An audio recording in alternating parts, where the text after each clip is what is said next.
America के पूर्व राष्ट्रपति बराक ओबामा के बुक बम ने कांग्रेस में तो खलबली मचा दी है। ऐसी खलबली की करीब 1.5 दशक पहले के उनके ऐसे काले कारनामे की पोल खोल कर रख दी है जिसे अब तक कांग्रेस छिपाती फिर रही थी। ओबामा ने अपनी किताब अ प्रॉमिस्ड लैंड में कांग्रेस की अपने मुस्लिम वोट बैंक से की गई लॉन्ग टर्म प्रॉमिस की बखियां उधेड़ कर रख दी है।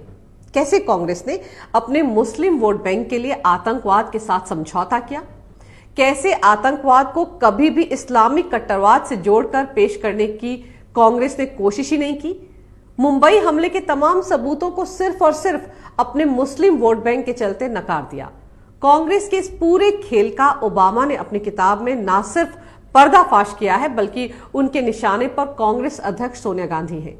ओबामा ने अपनी किताब में साफ लिखा है कि कैसे मनमोहन सरकार ने मुस्लिम अपीजमेंट की नीति के चलते मुंबई में हुए सबसे बड़े आतंकवादी हमले तक को नजरअंदाज कर दिया था।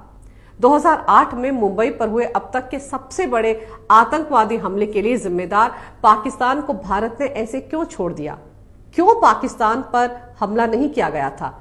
इस सवाल का जवाब अमेरिका के पूर्व राष्ट्रपति बराक ओबामा ने अपनी इस किताब अ प्रॉमिस्ड लैंड में दिया है। 26/11 के इस आतंकवादी हमले ने न सिर्फ पूरे देश को बल्कि दुनिया को हिलाकर रख दिया था।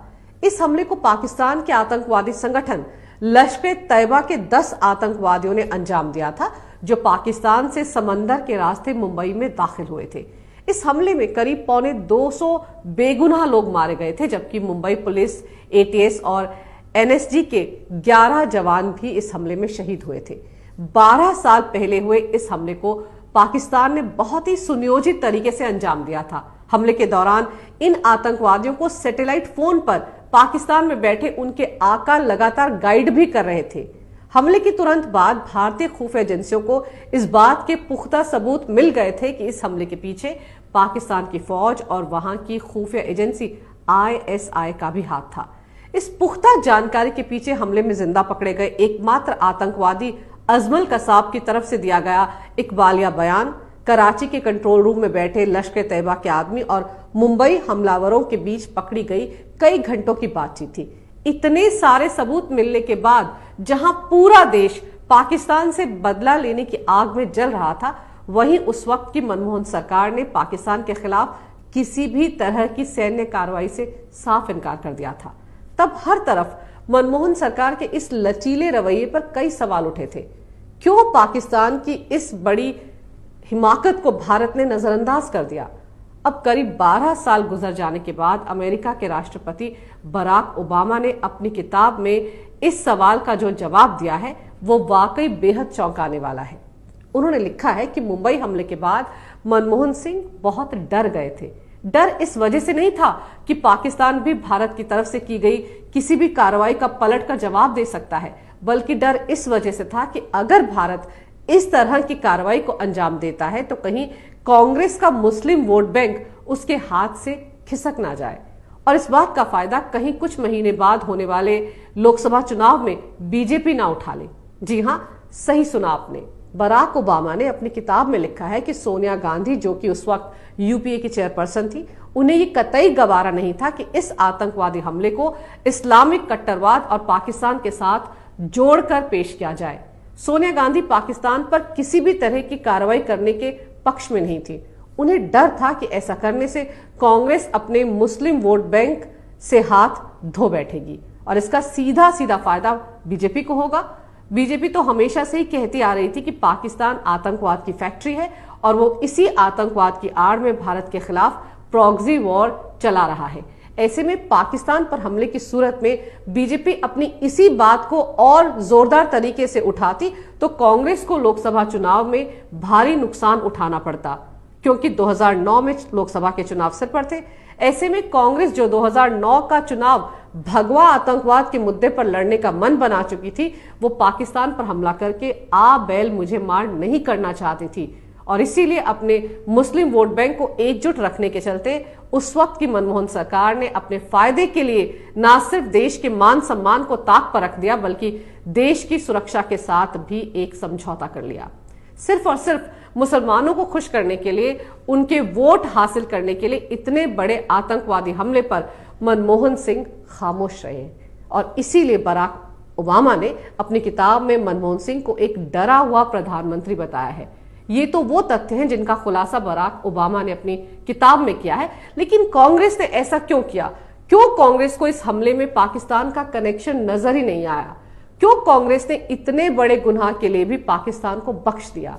क्यों कांग्रेस पर पाकिस्तान के प्रति नरम रवैया रखने का आरोप लगता है? इस खेल को पूरा समझने के लिए आपको 2006 और 2007 में हुए कुछ आतंकवादी हमलों को जहन में रखना होगा। गौरतलब है कि यूपीए 1 सरकार के गृह मंत्री पी चिदम्बरम ने 2006 में महाराष्ट्र के मालेगांव में बम धमाके, हरियाणा में समझौता एक्सप्रेस में धमाका, हैदराबाद में मक्का मस्जिद में धमाका और 2007 में अजमेर शरीफ दरगाह पर हुए बम धमाकों के बाद भगवा आतंकवाद का जुमला उछाला था। मालेगांव धमाके के बाद तो मनमोहन सरकार ने कथित हिंदू आतंकवाद के नाम पर साध्वी प्रज्ञा, कर्नल पुरोहित, स्वामी असीमानंद को महाराष्ट्र एटीएस ने गिरफ्तार भी किया था। किस तरह से उन सबको प्रताड़ित किया गया था ताकि वो ये बात कबूल कर लें कि वो ऐसे हिंदू संगठन से जुड़े हैं जो आतंकवादी हमलों को अंजाम देता है। आज इस साजिश का पूरी तरह से पर्दाफाश हो चुका है। खुद साध्वी प्रज्ञा, जो आज भोपाल से बीजेपी सांसद है, उन्होंने कितनी बार अपना दर्द बयां किया है। जरा सोचिए, इस भगवा आतंकवाद की थ्योरी को सच साबित करने के लिए कांग्रेस की यूपीए सरकार ने उस समय महाराष्ट्र पुलिस और महाराष्ट्र एटीएस, एनआईए समेत कई खुफिया एजेंसियों का किस तरह से बेजा इस्तेमाल किया था।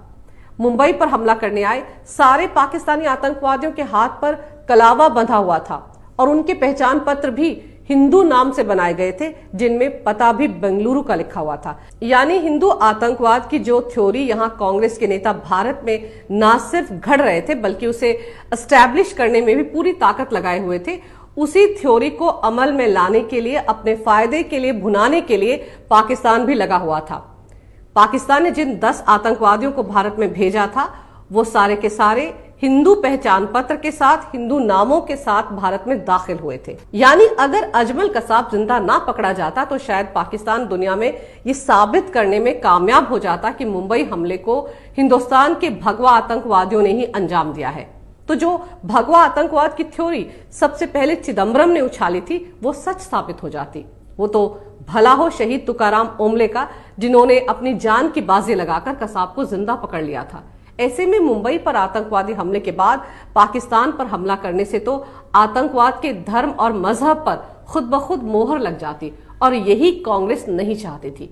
इसके बाद यूपीए 2 में गृह मंत्री का प्रभार संभालने वाले वरिष्ठ कांग्रेसी नेता सुशील कुमार शिंदे ने भी 2013 में विवादित बयान देकर चिदम्बरम की भगवा आतंकवाद की थ्योरी को फिर चर्चा में ला दिया था। उन्होंने बीजेपी और आरएसएस पर भगवा आतंकवाद फैलाने के लिए आतंकवादी प्रशिक्षण शिविर चलाने का आरोप भी मढ़ दिया था। उन्होंने जयपुर में कांग्रेस के सम्मेलन में कहा था कि जांच के दौरान रिपोर्ट आई है कि बीजेपी और आरएसएस आतंकवाद फैलाने के लिए आतंकवादी प्रशिक्षण शिविर चलाते हैं। गौर करने वाली बात तो यह है कि शिंदे के इस बयान के करीब 1 महीने बाद राहुल गांधी ने यहां तक कहा था कि इस्लामिक आतंकवाद से ज्यादा बड़ी चुनौती हिंदू आतंकवाद है। मजेदार तो यह है कि 26/11 के मुंबई आतंकवादी हमले को भगवा आतंकवाद से जोड़ने की सारी साजिश भी हो चुकी थी और इसके लिए विवादित पत्रकार अजीज बर्नी ने तो बाकायदा 26/11 आरएसएस की साजिश इस शीर्षक से एक किताब तक लिख डाली थी। और मुसलमानों को खुश करने के लिए कांग्रेस के वरिष्ठ नेता दिग्विजय सिंह ने तो 4 कदम आगे बढ़कर इस किताब का विमोचन भी कर दिया था। हैरानी की बात यह है कि कांग्रेस की सरकार के वक्त इस तरह की पुस्तकें लिखी गई और उनका विमोचन तक कांग्रेसी नेताओं ने किया, जबकि उस समय अमेरिका तक ये बता रहा था कि मुंबई हमले में शामिल आतंकवादी पाकिस्तान से आए हैं। बस कांग्रेस की केंद्र में काबिज मनमोहन सरकार को ये ना दिख रहा था ना समझ में आ रहा था। और अगर आज कांग्रेस की उस वक्त की हिंदू आतंकवाद की थ्योरी और अमेरिकी पूर्व राष्ट्रपति बराक ओबामा की किताब में लिखे गए तथ्यों को आप जोड़ेंगे तो समझ में आ जाएगा कि कांग्रेस को पाकिस्तान से इतना प्रेम क्यों है। क्यों कांग्रेस ने पुलवामा आतंकवादी हमले पर पाकिस्तान का बचाव करते हुए बीजेपी पर ही इस हमले को अंजाम देने का आरोप मढ़ दिया था। सर्जिकल स्ट्राइक पर कांग्रेस ने ही सवाल क्यों उठाए थे। क्यों बालाकोट हवाई हमले के बाद सबसे ज्यादा कांग्रेसी परेशान थी। सीएए के मुद्दे को लेकर क्यों कांग्रेस ने हिंदुस्तानी मुसलमानों को बरगलाया। क्यों एनआरसी के मुद्दे पर मुसलमानों को डिटेंशन कैंप में बंद करने के नाम पर डराया और धमकाया। और जम्मू कश्मीर से आर्टिकल 370 हटने के बाद कांग्रेस के नेताओं और पाकिस्तान के नेताओं की जुबान एक जैसी थी। क्यों यहां जो कुछ राहुल ने बोला वही बात इमरान खान ने यूएन में जाकर बोली? आज भी क्यों कांग्रेस कश्मीर में आर्टिकल 370 बहाल करने के लिए बने विवादित गुपकर गैंग का हिस्सा है? पाकिस्तान के नेताओं और कांग्रेस के नेताओं की जुबान एक ही है, ये महज इत्तेफाक नहीं हो सकता।